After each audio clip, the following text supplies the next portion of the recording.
Bonjour, Łapski Mekanakwe Dishnakas, Doda Moose. My English name is Evelyn, and I want to welcome you to Kokum Smoke Signals. And my special guest today is Shannon Gusterson. Did I pronounce that right? Oh, okay. All right. And so I'm going to let her share a little bit about herself. She's an amazing, amazing woman with an amazing husband, and they do some amazing work, keep our traditional ways intact. So, welcome, miigwech. So would you like to introduce yourself? Yeah, my name is Shannon Gustafson. I'm from White Sand First Nation. I live in Thunder Bay. I've been a long-term resident of Thunder Bay for over 30 years. And and I work as a full-time artist, and I've been doing that for about 8 years. But along with creating things, I also really love teaching different things, different art forms in relation to Ojibwe culture or Anishinaabe culture. I have this beautiful love of florals. I love flowers. I love the floral traditions of our tribe, and I use the florals in a lot of different ways. So through digital art, beadwork, sewing, applique, things like that, and So what gave you the idea to start? Like, I know you have the love for the culture, but what really got you into? Well, I've always been creative, and I think I just came to a point in my life where I thought about my legacy and what I want to leave behind and what I want to be remembered for. And that really made me start to think about, my gifts, like, seriously, because they are gifts, and, and I try my best to honor them. And so leaving a position, I used to work for the AHAC in Thunder Bay as a health promotion coordinator, and I left that job after 10 years because I thought to myself,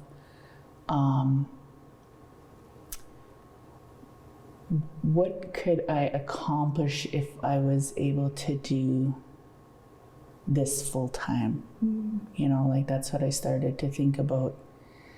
And, and it's something that I'm so passionate about. So I just made a decision to leave my position and just do my own thing. So that's kind of like jumping off a cliff. Yes. Yeah. Absolutely. So would you recommend that, like, say a lot of people are in jobs that they're not really feeling, their love, for their job. So would you recommend it to just take that leap of faith? Yeah, I would. It is something that is very scary, especially if you're used to structure and stability and things like that. But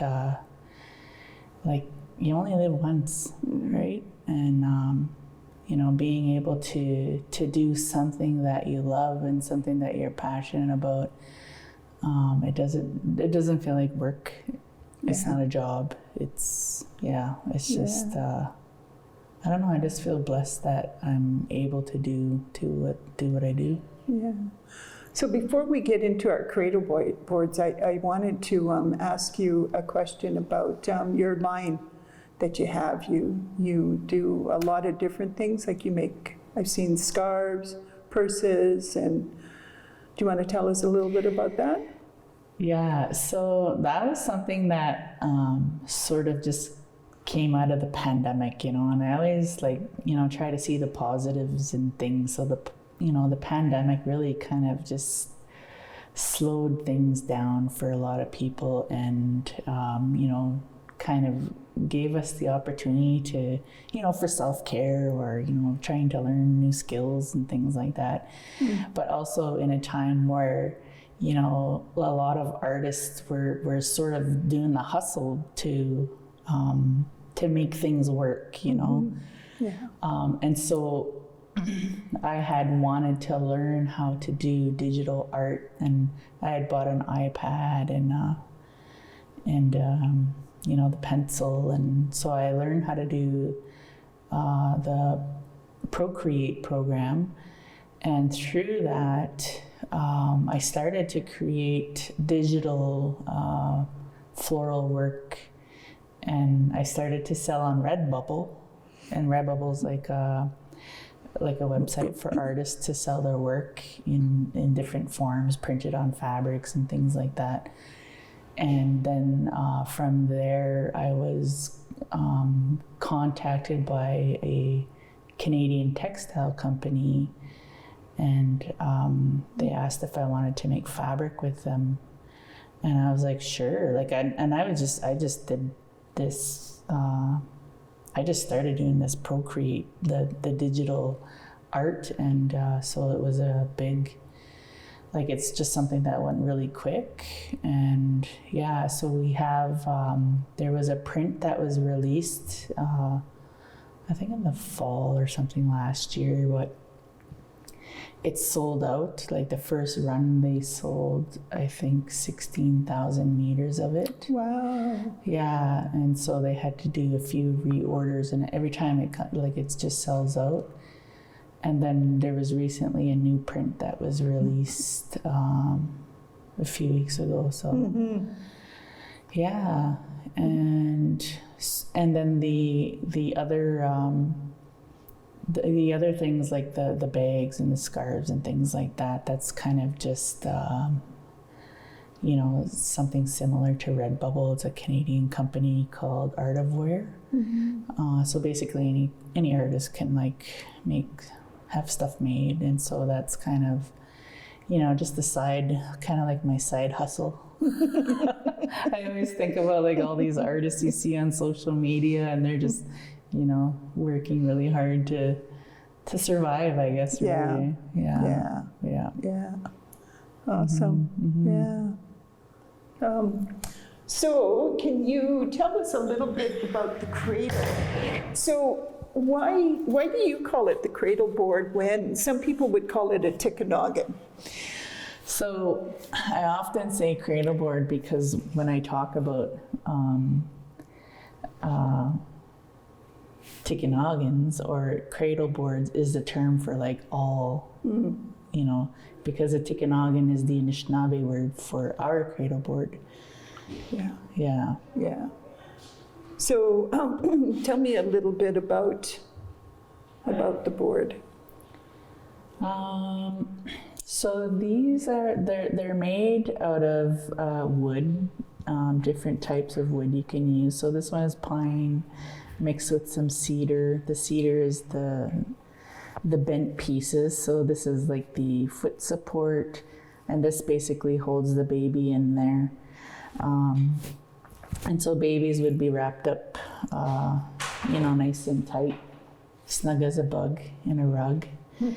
And and they were used as a means of transportation. They were, mothers were, working out on the land or whatever.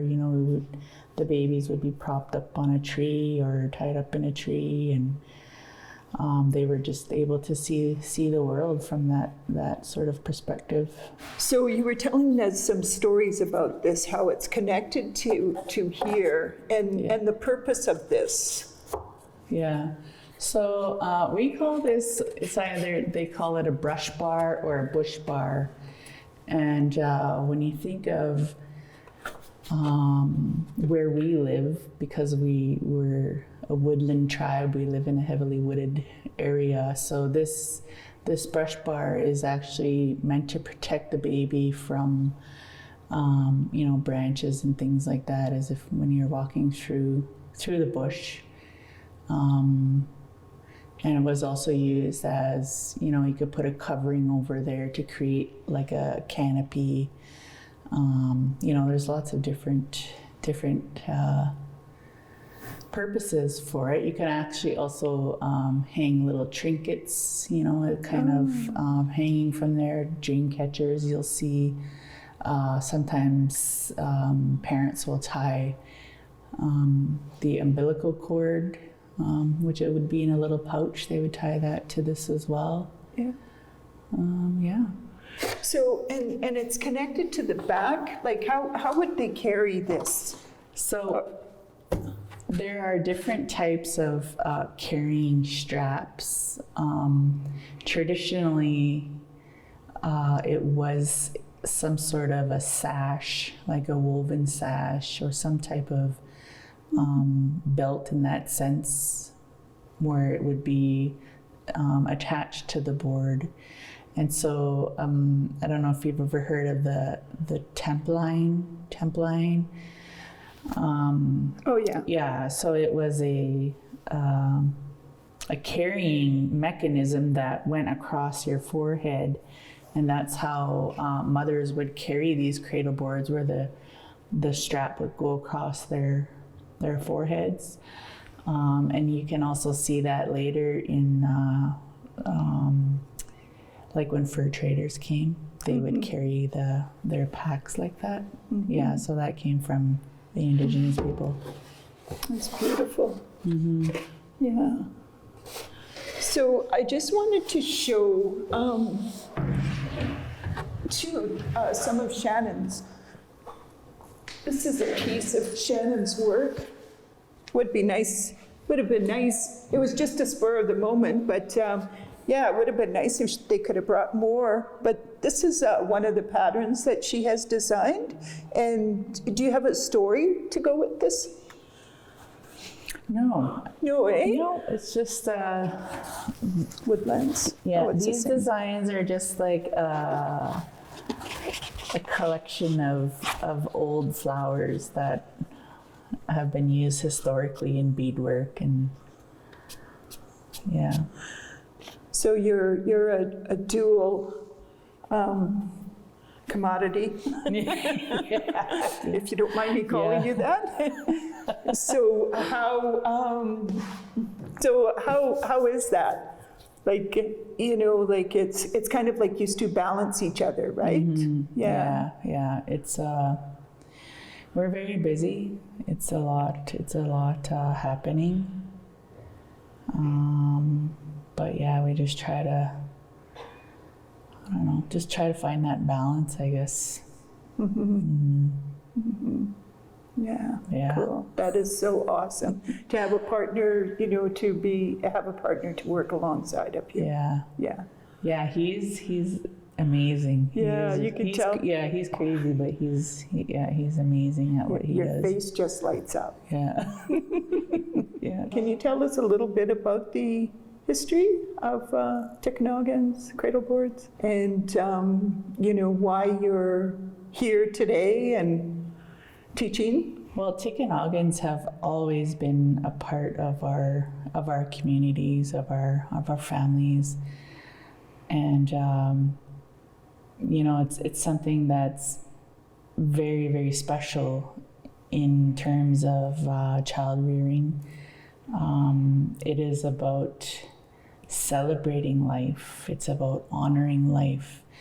And if you were to see, these very old historical family heirlooms, because that's what they become essentially.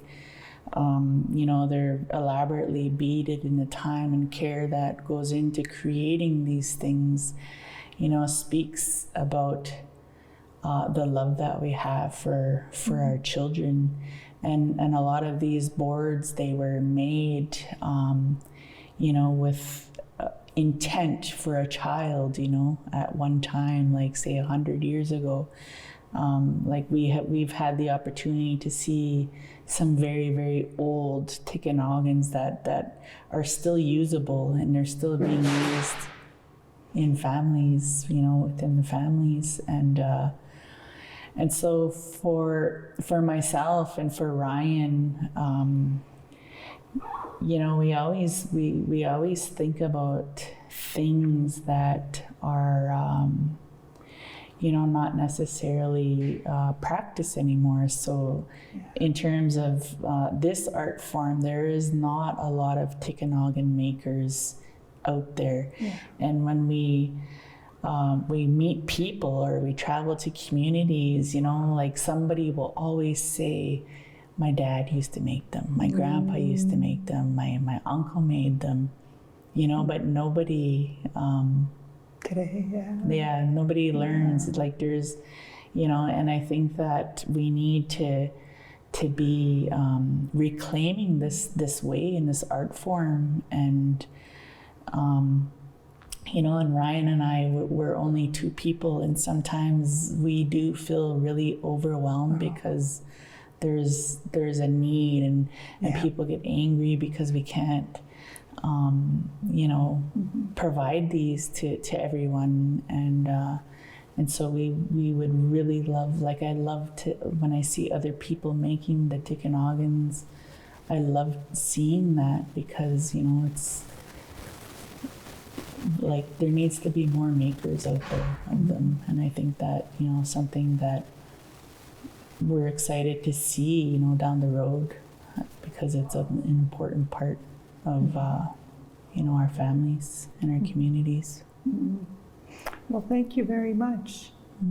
Yeah, thanks for having me. So we're talking with Shannon Gusterson from Thunder Bay on the tikinagan cradle board, and we will be right back.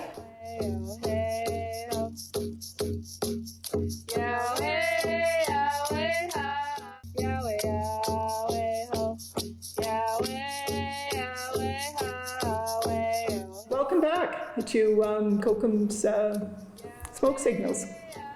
And I'm here with Ryan Gustafson. And so anyhow, welcome, Ryan.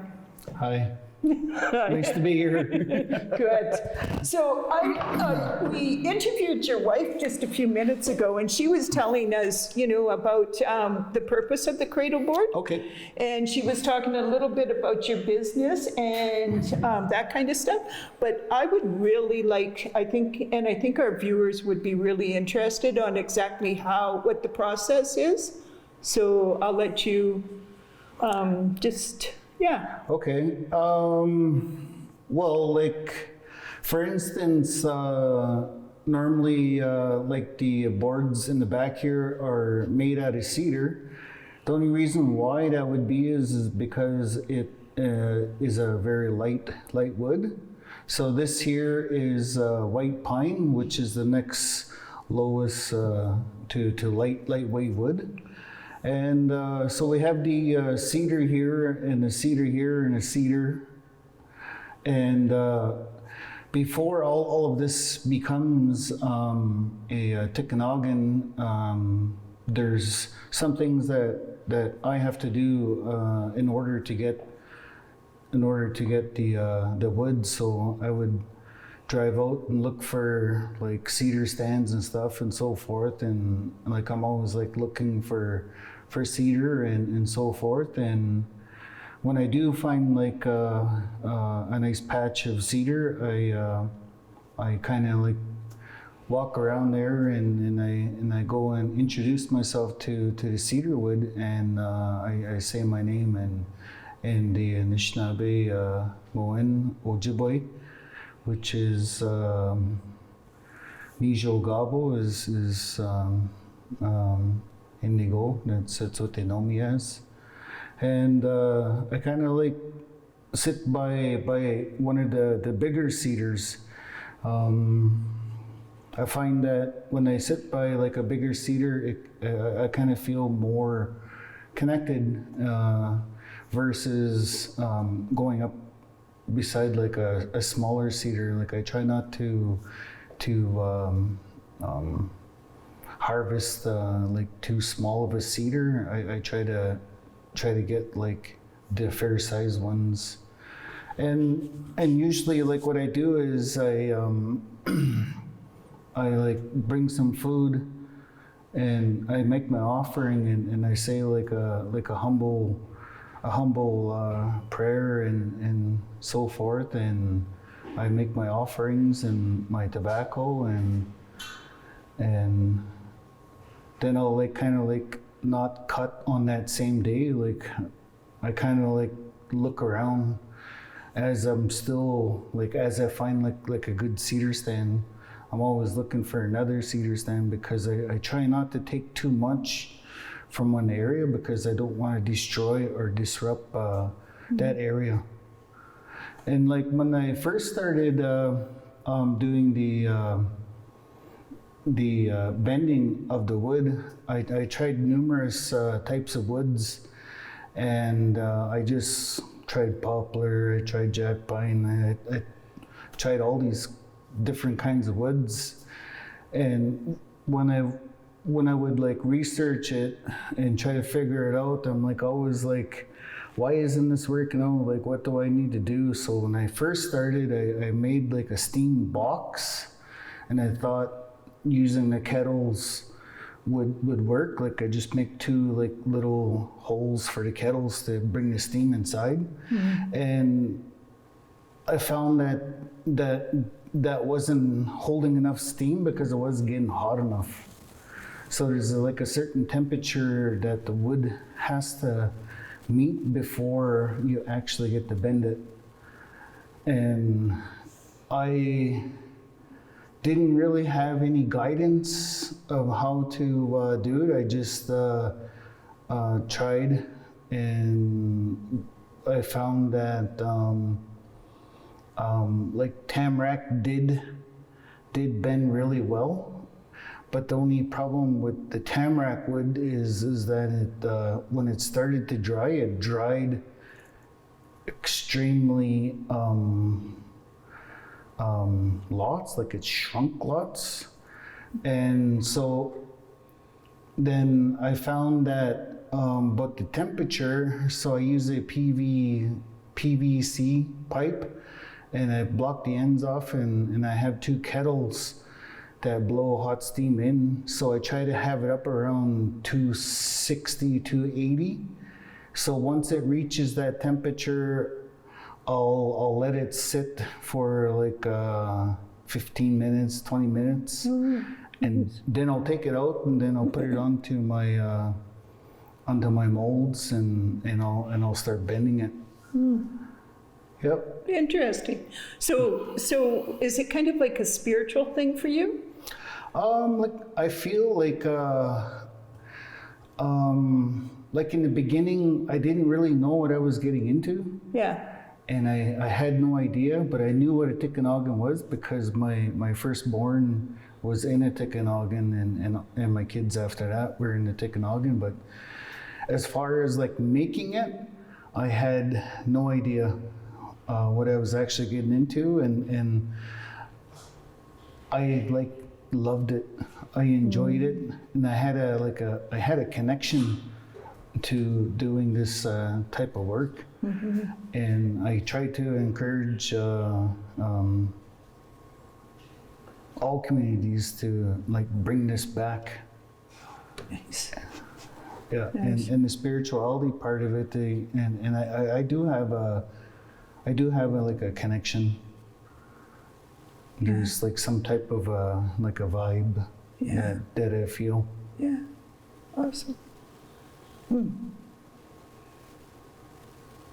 So, so it might be memory blood, you know, when they talk about memory blood. So it might be in your ancestors that may have made these too.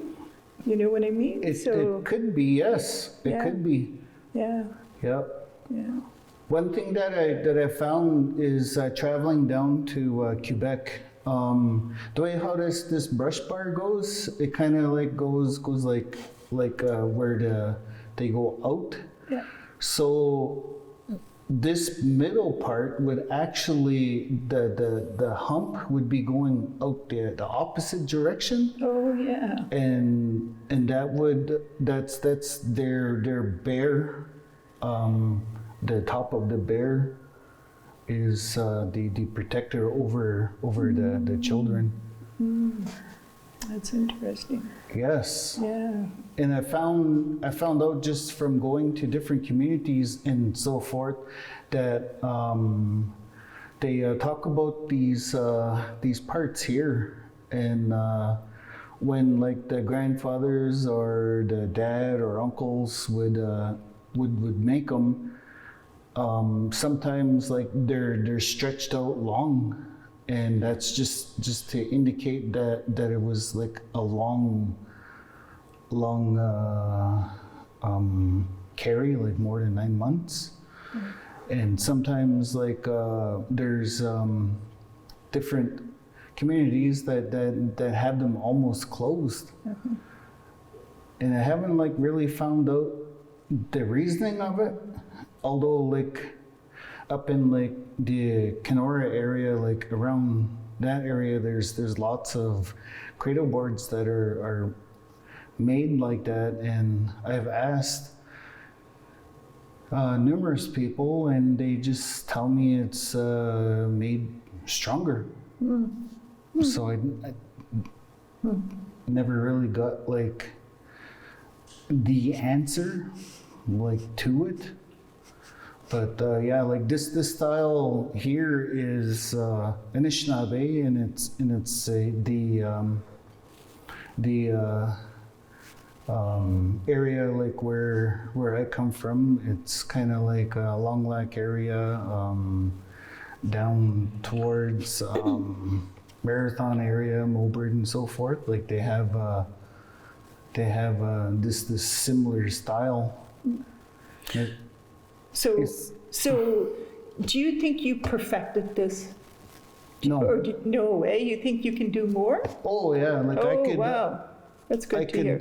I still think, how can I make it better, make it easier, so that we can get like our youth involved. You know, like as you get older in life, you know, like your hands and stuff and your mind may not work as great as you were when you're younger, but and I'm the type of man that wants to share.